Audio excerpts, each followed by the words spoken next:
আসসালামু আলাইকুম সবাইকে, কেমন আছেন সবাই?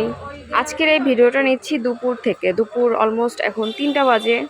আমরা আসছি একটু গোল্ডের দোকানে কাজ আছে, একটা গোল্ডের রিং নিব এই জন্য।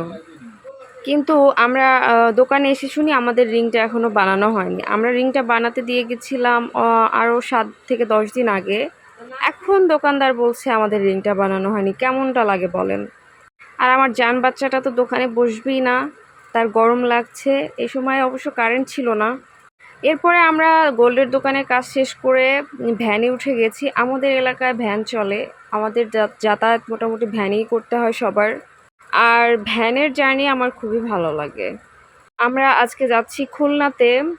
সকালবেলা বেশ বৃষ্টি ছিল, আজকে সারা দিন সকাল থেকেই বৃষ্টি ছিল। আমাদের ওপারে বৃষ্টি হয়েছে, কিন্তু আমরা ফেরি পার হওয়ার পর এপারে এসে দেখি এপারে কোনো বৃষ্টি হয়নি। সামনেই যেহেতু কোরবানির ঈদ, এই জন্য প্রত্যেকটা রাস্তায় অনেক বেশি জ্যাম লেগে আছে। সবাই গরু কেনার জন্য ব্যস্ত। গরুর হাটের কাছ থেকে তো যাওয়ারই কোনো সিস্টেম নেই, এত বেশি জ্যাম ছিল।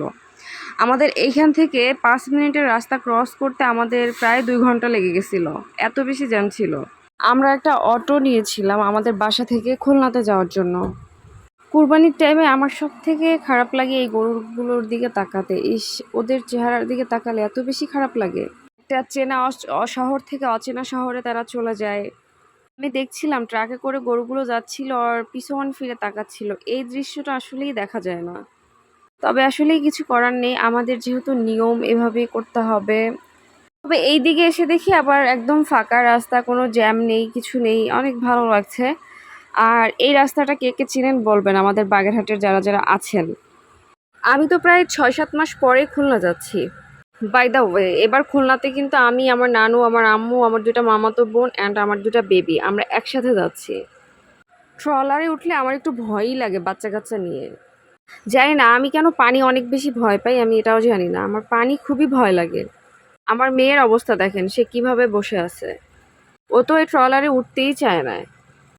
আমার মেয়ে তো ওই জন্য আমার মতো হয়েছে, আমিও ট্রলারে উঠতে চাই না, আমার একদমই ভয় লাগে। যেইখানে আমাদের খুলনা আসতে সব মিলিয়ে 2 ঘন্টা সময় লাগে, যদি অনেক বেশি দেরি হয় তাও। কিন্তু সেইখানে আমাদের আজকে খুলনা আসতে সময় লেগেছিল প্রায় 5 ঘন্টা। তাহলে বুঝেন যে রাস্তায় কি পরিমাণে জ্যাম ছিল। আর খুলনা হচ্ছে আমার প্রাণের শহর। আমার মানে ছোটোবেলা থেকে আমার খুলনাতে বড় হয়ে ওঠা, এই জন্য আমার খুলনা বেশি পছন্দ। এখানে আমার মামা নতুন বাসা নিয়েছে, তো তার বাসায় কিছুই কেনাকাটা হয়নি। আমরা আসার পরে সবাই হোটেল থেকে খাবার কিনে এনে বাসায় বসে খেয়েছি। আজকের ভিডিওটি আর বড় করছি না, এই পর্যন্তই। সবাই ভালো থাকবেন, সুস্থ থাকবেন।